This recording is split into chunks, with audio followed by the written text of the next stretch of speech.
Next हम बात करते हैं माइटोकॉन्ड्रिया यानी सूत्रकणिका की।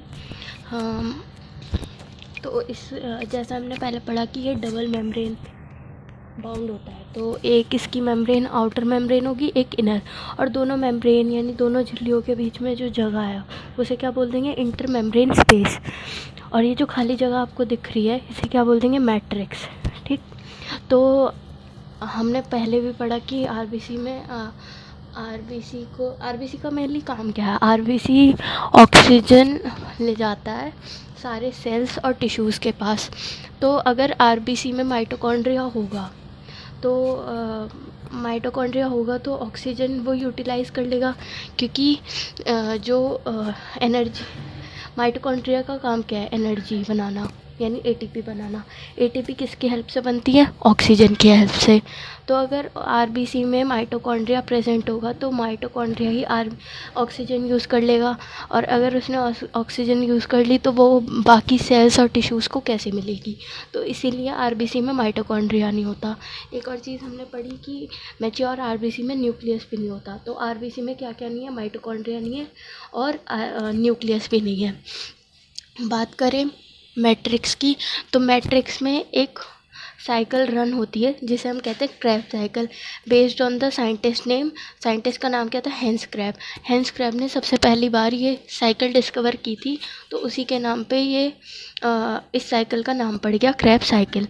इस साइकिल का दूसरा नाम क्या है, सिट्रिक एसिड साइकिल। क्यों ये नाम है वो हम आगे पढ़ेंगे अभी।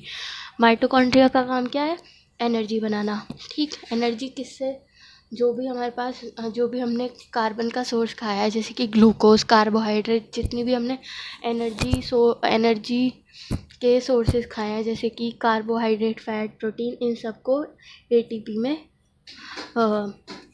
बदलना। तो एक ग्लूकोज, अगर हम मोटा मोटा कैलकुलेशन वाइज देखें, सिर्फ एक ग्लूकोज का मेटाबॉलिज्म देखें तो एक ग्लूकोज से 38 एटीपी बनती है। ठीक, इतना समझ आ गया। जो हमारे पास इनर मेम्ब्रेन है उसका दूसरा एक और नाम होता है क्रिस्टे। और ये देख रहे हो आप, इस पे क्या है, इनफोल्डिंग्स है। तो इनफोल्डिंग्स क्यों है, ताकि सरफेस एरिया इंक्रीज़ हो सके, ताकि जहाँ एंजाइम्स के लिए एंजाइम अच्छे से वर्क कर पाएँ। तो सरफेस एरिया इंक्रीज़ होगा तो एंजाइम अच्छे से वर्क कर पाएंगे। जो इनर मेम्ब्रेन पे क्या प्रेजेंट है, ईटीएस प्रेजेंट है। ईटीएस क्या होता है, इलेक्ट्रॉन ट्रांसपोर्ट सिस्टम। ठीक, इलेक्ट्रॉन ट्रांसपोर्ट सिस्टम क्या करता है, एनएडीएच से एटीपी बनाता है। एनएडीएच की ऑक्सीडेटिव फॉस्फोराइलेशन होती है और उससे एटीपी बनती है। अभी हमने क्रैब साइकिल के बारे में पढ़ा। तो क्रैब साइकिल होती क्या है, मेनली मैट्रिक्स में प्रेजेंट होता है एसिटाइल कोए। एसिटाइल कोए में कितने कार्बन होते हैं, 2 कार्बन। फिर मैट्रिक्स में एक और चीज़ प्रेजेंट होती है जिसे हम, एक और कंपाउंड प्रेजेंट होता है जिसे हम कहते हैं OAA, शॉर्ट फॉर्म है ये। इसका फुल फॉर्म है ऑक्जेलो एसिटिक एसिड।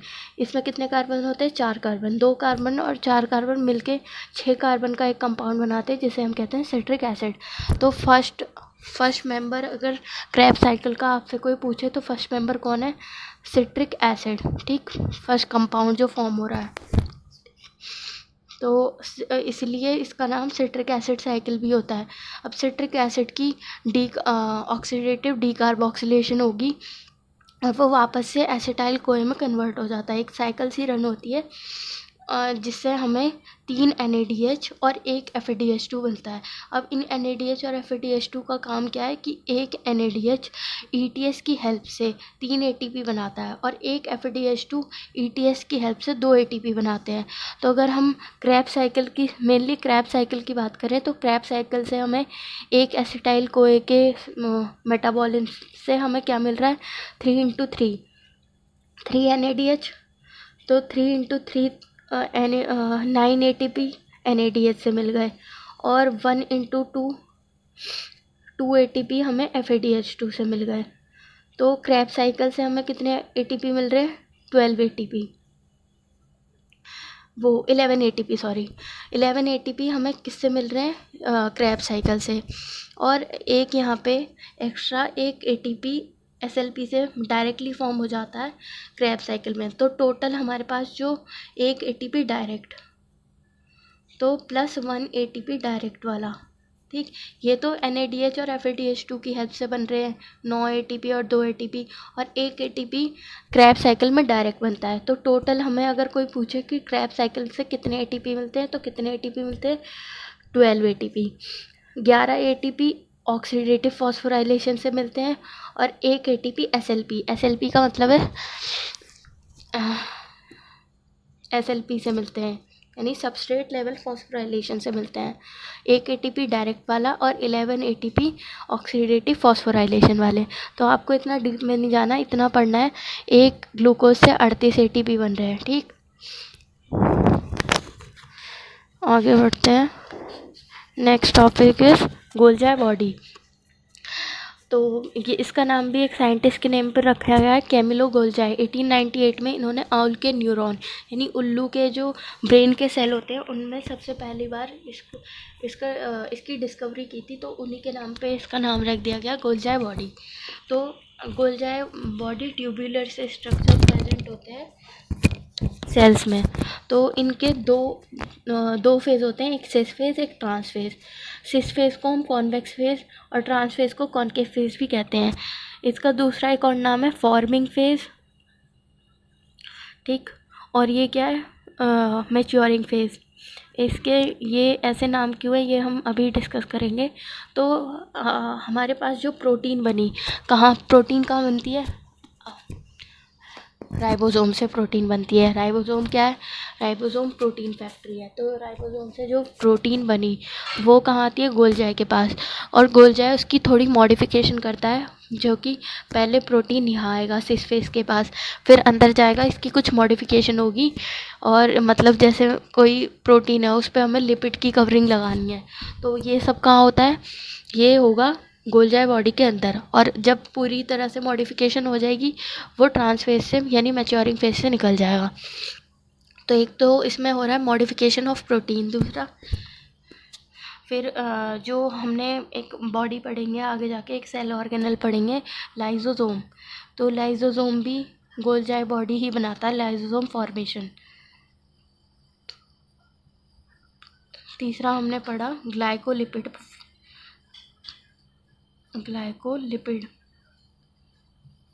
फॉर्मेशन। ठीक, तो इतना काम है गोल्जाई बॉडी का। मेनली इसका काम क्या है, पैकेजिंग एंड ट्रांसपोर्ट यानी परिवहन, ट्रांसपोर्ट। ठीक, ना समझ आ गया, क्लियर।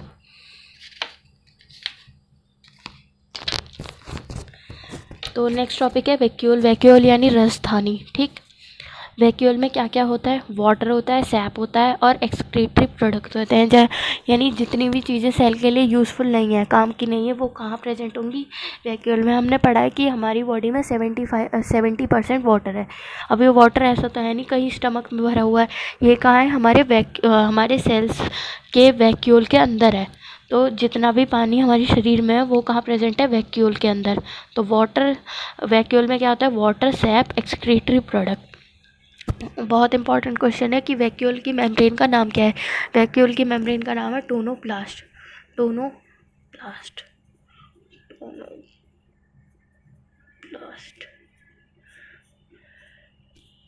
फिर जो हमारे एनिमल और प्लांट में एक मेजर डिफरेंस ये भी है कि जो प्लांट का वैक्यूल होता है वो साइज़ में बड़ा होता है, एनिमल वैक्यूल साइज़ में छोटा होता है। तो प्लांट वैक्यूल सेल का 90% वॉल्यूम ऑक्यूपाई करता है। मान लो ये सेल है प्लांट का, तो इसका 90% हिस्सा वैक्यूल ही ले लेता है, इतना बड़ा इसका वैक्यूल होता है प्लांट का। अब कुछ और किंगडम की बात करें, जैसे प्रोटोजोआ की बात करें, प्रोटोजोआ लाइक अमीबा, इसके पास क्या होता है, कॉन्ट्रैक्टाइल वैक्यूल। ये किस में हेल्प करता है, एक्सक्रीशन में। ठीक, प्रोटिस्ट जैसे कि यूग्लिना, इनमें क्या होता है, फूड वैक्यूल होता है। ठीक, ये क्या है, अपने जैसे अमीबा भी करता है कुछ। अमीबा के पास क्या होते हैं, स्यूडोपोडिया होते हैं, यानी फॉल्स फीट होते हैं। ठीक, उन्हें क्या है, जैसे कोई फूड पार्टिकल है। ठीक, अमीबा तो सबने देखा ही होगा, बनाया भी होगा। ये कोई फूड पार्टिकल है, तो ये अपने फॉल्स फीट ऐसे ऐसे बढ़ाएगा आगे और इसे इंगल्फ कर लेगा, तो इनके पास क्या होता है, फूड वैक्यूल।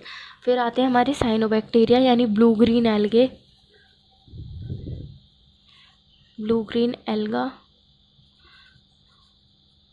ये इनका एंशिएंट नाम है। फिर पर्पल और ग्रीन सल्फर बैक्टीरिया, इनके पास क्या होते हैं, गैस वैक्यूल। और प्लांट्स के पास हमने पहली बात कर ली, प्लांट्स के पास क्या होते हैं, सैप वैक्यूल, यानी इनमें क्या प्रेजेंट होगा, सैप। ठीक, तो वैक्यूल में हमें नहीं पढ़ना था।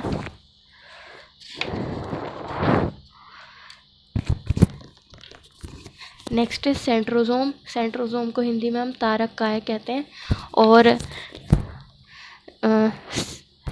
सेंट्रोजोम को तारक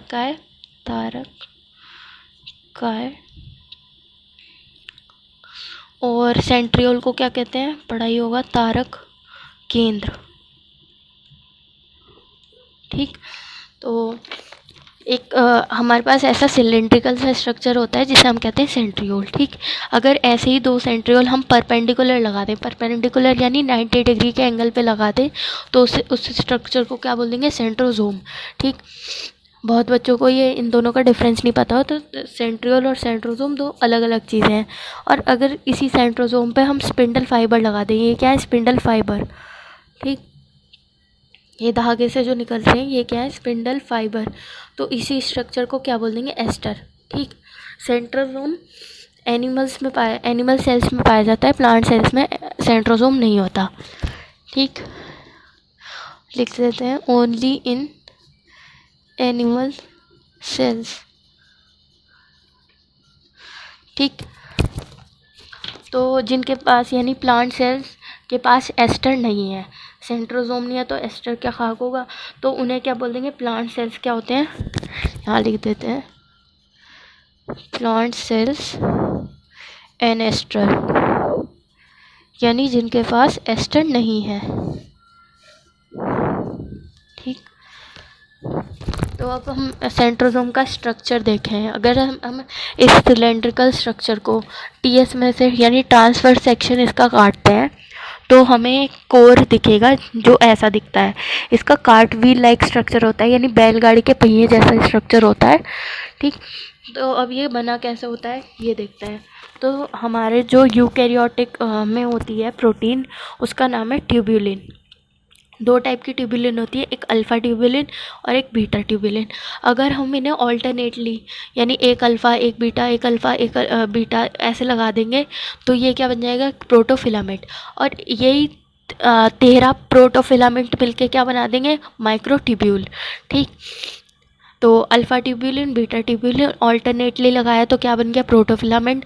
और 13 प्रोटोफिलामेंट सिलेंड्रिकल फॉर्म में लगा दिए तो क्या बन गया, माइक्रोट्यूब्यूल। ठीक, इतना समझ आ गया। तो एक्सोनीम का स्ट्रक्चर क्या है, एक्सोनीम में माइक्रोट्यूब्यूल होते हैं, माइक्रोट्यूब्यूल का ट्रिपलेट होता है। तो ये हमारे पास क्या है, ये जो हमने 3 दिखा रखे हैं ये क्या है, माइक्रोट्यूब्यूल है। तो पेरीफरी पे हमारे पास यानी पेरीफरी यानी कोने कोने पे क्या प्रेजेंट है, हमारे पास माइक्रोट्यूब्यूल का ट्रिपलेट प्रेजेंट है। ठीक, तो अगर हम देखें तो माइक्रोट्यूब्यूल सेंट्रोजोम में कितनी हो गई, 27। 9 × 3 ये कितने, 9 1 2 3 4 5 6 7 8 9, तो ये कितनी हो गई, 9 हमारे पास। 9 × 3 27 माइक्रोट्यूब्यूल ऐसे स्ट्रक्चर है एक एक्सोनीम में। सेंट्रोजोम के कोर को यानी टीएस जो हम काटते हैं उसे क्या कहते हैं, एक्सोनीम। इसके एक्सोनीम को हम 9+0 अरेंजमेंट का नाम देते हैं। 9 इसलिए 9 पेरिफेरल ट्रिपलेट है। और ये बीच में जो दिख रहा है ये प्रोटीन का हब होता है। ये किससे बना है, प्रोटीन से। ठीक, और दो ट्रिपलेट को कनेक्ट क्या कर रहे हैं, इन्हें क्या बोलेंगे, लिंकर्स। जो दो ट्रिपलेट को आपस में लिंक कर रहे हैं उन्हें क्या बोलेंगे, लिंकर्स।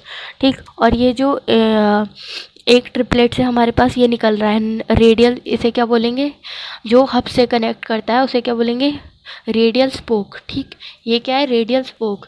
तो कितने रेडियल स्पोक हो गए हमारे पास, 9। माइक्रोट्यूब्यूल ट्रिपलेट कितने हो गए, 9। अगर कोई पूछे माइक्रोट्यूब्यूल कितने हैं तो वो हो गए 27, 9 × 3। लेकिन ट्रिपलेट पूछे तो 9। लिंकर कितने हो गए हमारे पास, 1 2 3 4 5 6 7 8 9। तो लिंकर भी हमारे पास कितने हो गए? 9। ठीक, यहाँ से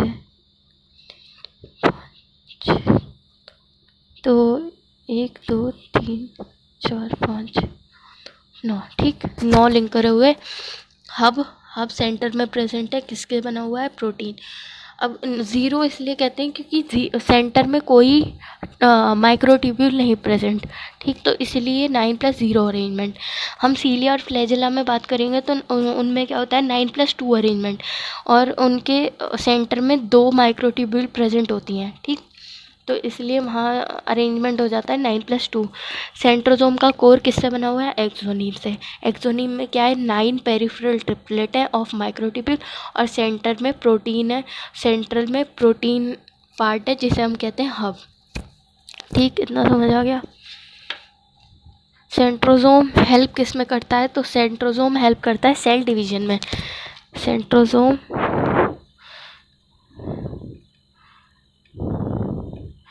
हेल्प इन सेल डिवीजन। ठीक,